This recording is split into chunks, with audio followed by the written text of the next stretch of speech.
kuri akuntu tubona bashwazi niga bari abantu b'abakungufu niko numvaga ngiye kuzamubona kuko namwumvaga kuri radio ariko ntaramubonesha amaso.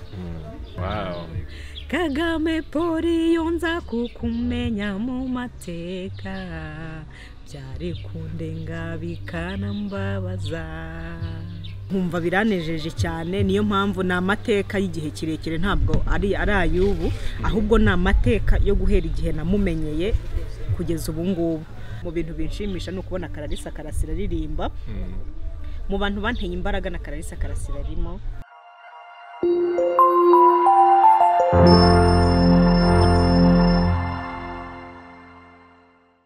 Ndatekereza abakurikiye Clarisse TV bo twatugeze hano kuri Hotel Auberge, naho tugiye gusanga umuhanzi Clarisse Uwitonze. Tugiye kumutungura ko tumaze iminsi tumuhamagara telefone ntayifate. Abakurikiye Clarisse TV ubu tugiye kumutungura, batubwiye ahantu ari twari tubashiye kuhagera. Reka tugende nta kibazo turebe. Ngwino tugende.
Guys.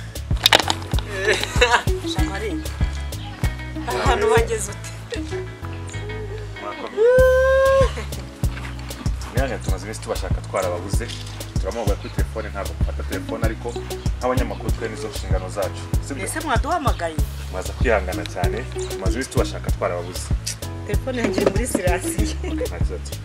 Twemereye kwicara tukaganira cyangwa? Kibazo. Mwakoze cyane.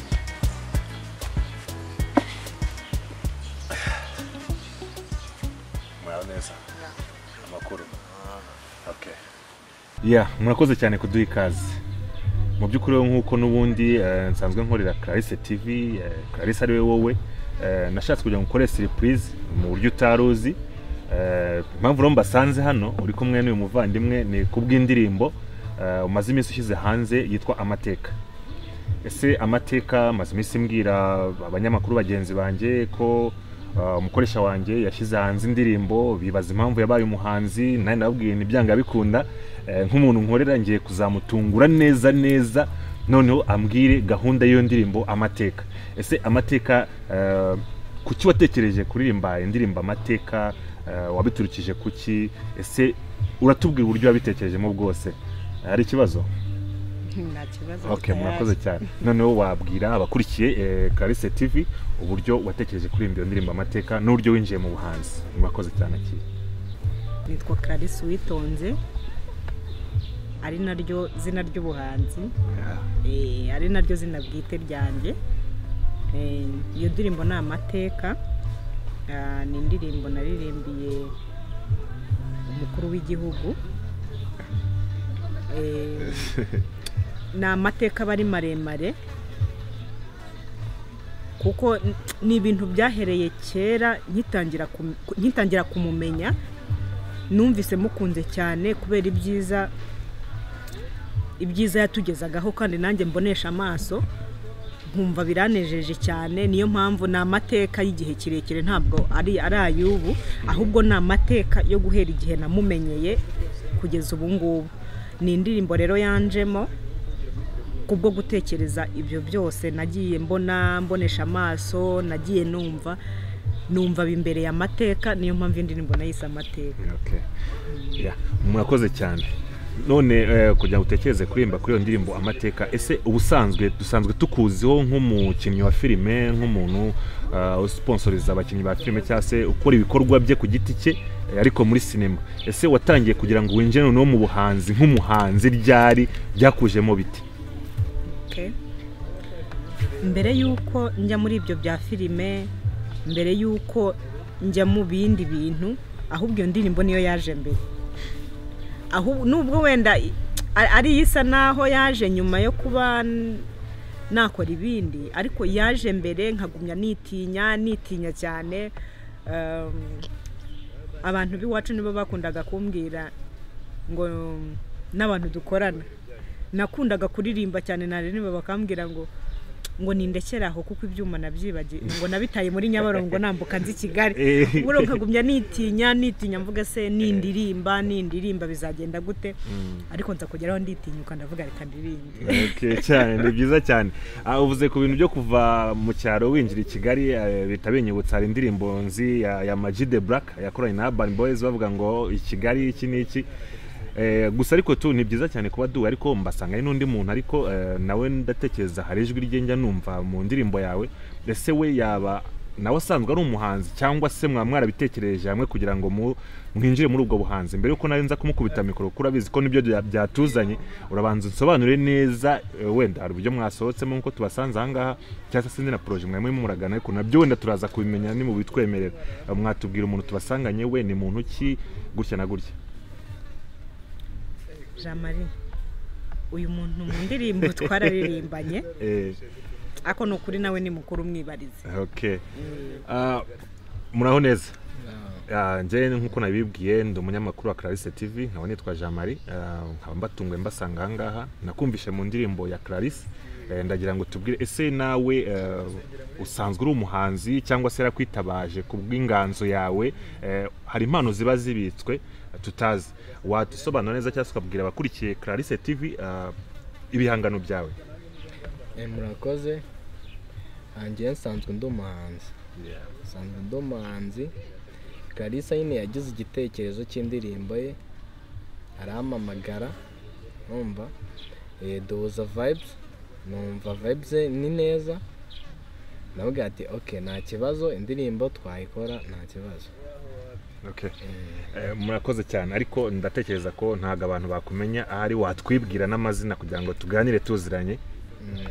Amazina y'ubuhanzi nitwa Derrick Rema, nkaba ndi umuhanzi nyarwanda ariko mu upcoming. Turakwakiriye cyane. Ubwo wenda ndaza kugaruka kuri Clarisse, ariko Clarisse dusanzwe tuzi ko ukora ibintu by'amafilime nkuko twabihereyeho mu kiganiro dutangira. Ese filime, gukoresha filime cyangwa se gukina filime, uzabasha kubifatanya no kuririmba n'ubuhanzi bw'umuziki? Nabwo watubwira kugira ngo abakurikiye Clarisse TV baze kumenya ukuri kuri byose. Ndi tayari kubifatanya kuko uko byakagenda kose hari filime nanditse ziri hanze zamaze gusohoka ibice bimwe, izo ndi tayari kuzikomeza kandi ngakomeza. Numvise no kuririmba naririmbye neza, nzakomeza n'ibinzamo uko bizajya bigenda binzamo, nzakomeza. Gusa ni tayari kuvuga kuri byinshi byubaka igihugu. Urakoze cyane. Uvuze ku byubaka igihugu mpita nibuka buryo mu ndirimbo yawe hari umuntu uri gutaka cyane, kandi nabonye ari umuntu twese dukunda cyane nk'umubyeyi wacu. Ese wasobanurira abadukurikiye impamvu watekereje kuvuga kuri uriya muntu n'icyatumye byose ubikora? Impamvu yabyo, ubundi njye ndi mukuru. Nubwo ntababwiye imyaka yanjye ariko ndi mukuru, ariko aho natangiye gutekerereza ibi byose, urabona nta muntu utazi aho u Rwanda rwacu rwavuye. Yego. Bitewe rero n'aho u Rwanda rwacu rwavuye, kera gihe iwacu twatangiye nta radiyo dufite. Nyuma yaho aho tuboneye radiyo, nkajya numva bavuga Kagame, nkumva bavuga Kagame. Njye ku bwanjye kubera umuntu wari udukuye mu bibazo twari turimo byari bidukomereye by'intambara. Yego. Numvaga Kagame ari umuntu urabona nka kuriya kuntu tubona abashwaziniga bari abantu b'abakungufu niko numvaga ngiye kuzamubona kuko namwumvaga kuri radio ariko ntaramubonesha amaso. Igihe muboneshereza amaso mbona birantunguye kuko uko namutekerezaga siko namubonye kuko ni umuntu wakoze ibintu bikomeye. Niyo yumvishaga ko umuntu ukoze ibintu bikomeye nk'ibyo nabonesheje amaso yanjye nkumva ni umuntu munini cyane, nkumva ni umuntu mbese umva munini cyane utabaho ku buryo afata mbese ntungurwa no kubona ngana nk'uko mumubona agakora ibikomeye nk'ibyo nabonye. Ibyo rero nibyo byanteye kumukunda nkajya ngenda mukunda. Nyuma yaho rero biza kumbera ibikomeye, nasenga nkamubona mu nzozi kenshi, nkajya mubona mu nzozi kenshi, nkamubona mu nzozi kenshi kandi mu nzozi z'ibisubizo. Bintera rero kumva muri jewe hazamutsemo indirimbo yo kumva namuririmbira. Okay. Urakoze cyane. Turagaruka kundi muhanzi mugenzi wawe. Ese akimara kugezaho igitekerezo cy'indirimbo na story yayo, we wabyakiriye gute? Wumvisha ugomba kwinjiramo gute mbere yuko muza kutwibwira nk'abahanzi kugira ngo abakurikiye Clarisse TV baze kumenya abo turi kumwe abari? Waba warabitekereje gute amaze kubwira icyo gitekerezo? Iki gitekerezo yambwiye nacyakiriye neza. Yabanje nyine amaho vibes ndazumva numva nta kibazo, ndaga okay naribi indirimbo turayikora kuko numvaga style yiwe aririmbamo ijya gusa nk'ari ijya gusa n'iyanjye. Ndavuga ati nta kibazo song twayikora. Abakomeje gukurikira Clarisse TV nkuko nabibabwiye ngenda cyari Jean Marie kuba natunguye Clarisse. Hari ibyo tukiri kuganira cyane, mukomeze mudukurikire cyane, mukora na subscribe ku YouTube channel ye, hanyuma nyuma muraza kumenya n'ibindi. Clarisse mu buryo turimo turaganira turagira ngo byibuze tubwire nk'ubuhanzi bwawe nk'umuhanzi cyangwa se umuhanzikazi waba warakunze cyane ku buryo ushobora kuba wafatanya naye mu kuririmba cyangwa se kuba yaba ari imbere yawe mushobora kuba wenda hari uburyo mushobora guhuza. Byibuze umuhanzi waba ukunda cyane ninde byibuze waba wiyumvamo cyane ku buryo ushobora kuba waterekerenge muke? Rero buriya mu bahanzi kazi nkunda habamo Clarisse Karasira. Mu kintu cyashimishije nkimara gufungura channel nahise ndeba kuri ba Clarisse, ntabwo nibonye bwa mbere ahubwo nkijya kuri channel yanjye nabonye Clarisse Karasira. Ahubwo ndibaza kubera iki mfunguye kwa Clarisse nkabara abangaba bonyine mbonye. Ariko nyuma yaho nanjye nza kwibona mu bintu binshimisha no kubona Clarisse Karasira aririmba. Mu bantu banteye imbaraga na Clarisse Karasira arimo. Nkunda ibihangano bye cyane. Nkunda kubyumva cyane, aranezeza Clarisse. Okay, murakoze cyane. Ubwo wenda Clarisse Karasira hari wenda namara kubona kino kiganiro tugiranye wenda ashobora kuzabikunda cyangwa se mukamwa yanagusaba karirimbo, sibyo? Uburyo mushaka gukorana. Ubwo rero tugiye kuganira byibuze kuri ya ndirimbo ko n'ubundi nitumye duhurira ahangaha, ndagira ngo byibuze mutwibwire nk'abahanzi kugira ngo n'abakurikiye Clarisse TV bavuge bati byibuze wa muhanzi abirimo neza ko muri abahanzi bakizamuka, gusa turashaka uburyo mushobora kwivuga nk'abahanzi, sibyo? Nje ngo mwabyumvishe kwivuga nk'abahanzi. Okay, twagiye nta kibazo mutwibwire mu ndirimbo yanyu, murajya mu nganzo, mujye mu nganzo natwe dukomeze turyoherwa n'abakurikiye Clarisse TV. Shimwa Mana rurema byose wambeshejeho mu gihe nk'iki ngiki, kuko iyo nza kumumenya mu mateka byari kundenga bikanambabaza. Wow.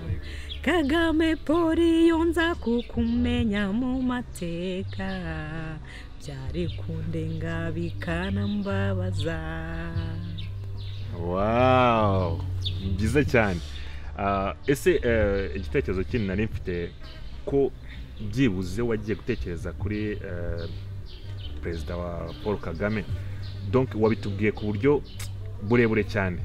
wenda hari benshi cyane badukurikirana bakavuga ati Clarisse ni muntu ki witonze Clarisse gutya na gutya. Ese Clarisse uri umuntu wubatse ko hari mu kanya umuntu yandikiye kuri message arambwira ati se uwo mukobwa gutya na gutya, hari wenda wabibwira hari bashobora kuba banukiri muto cyane bakavuga wenda ashaka kuba kiri single, ushaka kwibwira abakurikiye Clarisse TV uriwe?